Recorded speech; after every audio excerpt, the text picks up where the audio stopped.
Hey guys, what's up? I was going to do another book review here, and I thought we'd take a break from the fantasy books that I've been doing on here, and and talk about one of my all-time favorite books. And I've read this thing several times, and he's put out several since then.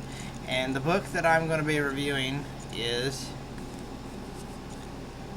Mick Foley's Mankind Have a Nice Day, A Tale of Blood and Sweatsocks. That's right. I mean to tell you, of all the people in professional wrestling, I know people's like, oh, come on, guys, you're going to actually review a wrestling book. Let me tell you something. Of the whole litany of books out there, most of them are done by ghostwriters. That's been done in the past on professional wrestlers and things like that. Mick Foley actually wrote his own, and he wrote it on like 700 pages of yellow paper. You know, just writing paper, office paper, because he didn't have a typewriter, and he carried it with him on planes and everywhere else, and nobody knew that this guy that had lost his tooth in a Hell in a Cell match with the Undertaker, that this guy could be so articulate, because he came from a profession. Obviously, people think that professional wrestlers are stupid, or professional wrestlers are just brutes or something, and none of them are actually intelligent. And then all of a sudden Mick Foley comes out with something that's was completely just awesome. Not only could he write, especially given how many chair shots this guy's taken over the years, how articulate he was, but I mean, this guy showed a talent in this debut autobiography that just that nobody knew, and he even said himself that he didn't know that he could do this until he finally sat down and started to write it out. And so it was really cool, I think, and it's one of my all-time favorite books. Not only just favorite wrestling books, but favorite books to read. The story of Mick Foley. Now, this book starts with his childhood, his upbringing, and his father being an athletic director of a school, and everything, and of course his his awkward years of trying to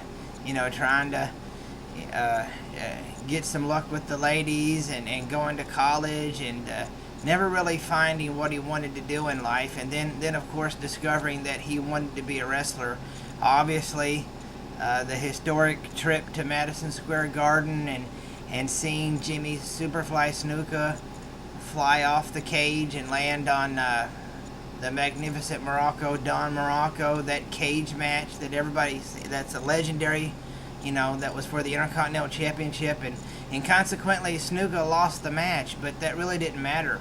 The guy, Mick Foley, hitchhiked all the way up there to New York City to get in to see that match, and it changed his life.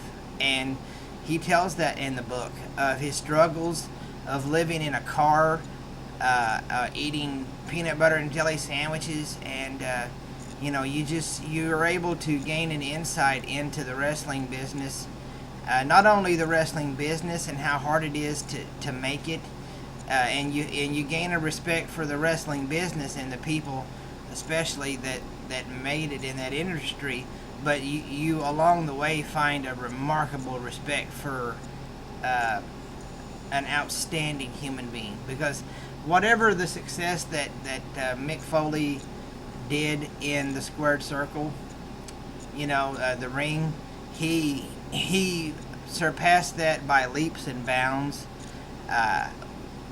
in my opinion, for being a man.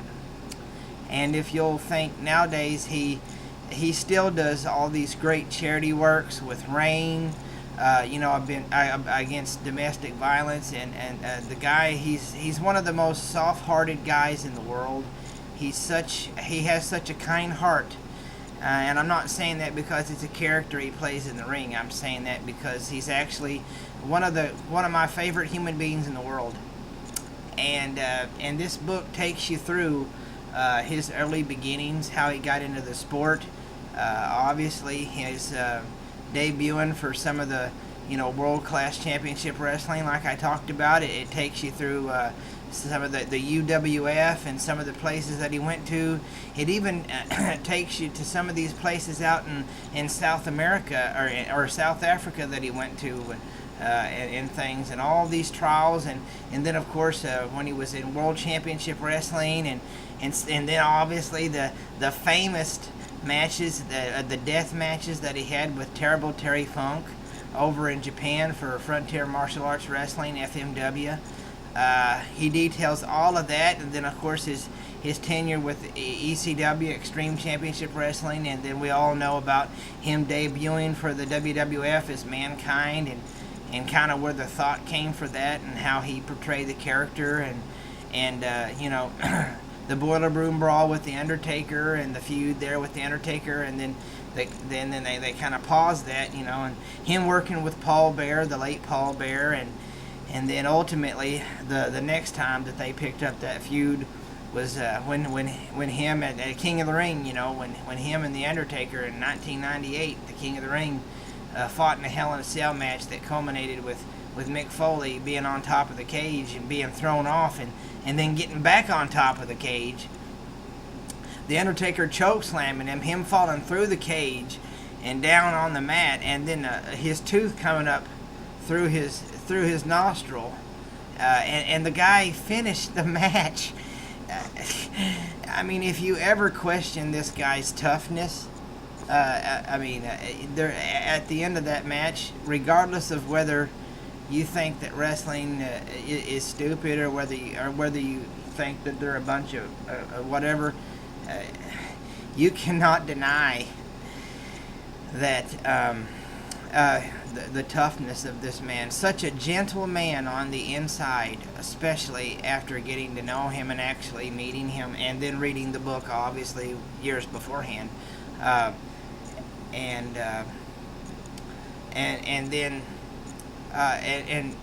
for him to be able to do that, and you would never question how tough he is, even though he's one of the softest spoken people that you will ever talk to. But you would think that there's no way that he would be tough, but after that match, you could tell that this guy was obviously among one of the. You will never question his toughness, and he's a remarkable man, a remarkable advocate for nonviolence and for people that get abused. But he's also he's a great wrestler. He's I think a surefire Hall of Famer, and it details all the way towards that moment to where actually his feud with The Rock, and of course the Royal Rumble match, where that was a classic with him and The Rock, and all the chair shots, and back before they did all the research on head injuries and what they could cause, and then obviously leading up to that monumental moment where winning the WWF Championship from The Rock on the Monday night. If everybody remembers the Monday Night Wars and the WWF and WCW back in the day, Monday Night Raw and WCW Monday Nitro, the power shifted that night when Mick Foley won the title. It went back and forth, but when Mick Foley won the title that night, and see, Raw was a taped program, and so Nitro was live every week, and when Eric Bischoff told Tony Schiavone to say this little thing about Mick Foley, oh gee, we just got word that Mick Foley won, who wrestled here formerly as Cactus Jack, won their world title. Gee, boy, that'll put butts in the seat. And people show that at that moment, people in droves changed the channel from Nitro all the way over to on the USA Network, where Raw is, to see Mick Foley finally realize his dream that he had all those years ago in Madison Square Garden when he seen Superfly Jimmy Snuka come off that cage, and he became the WWF champion.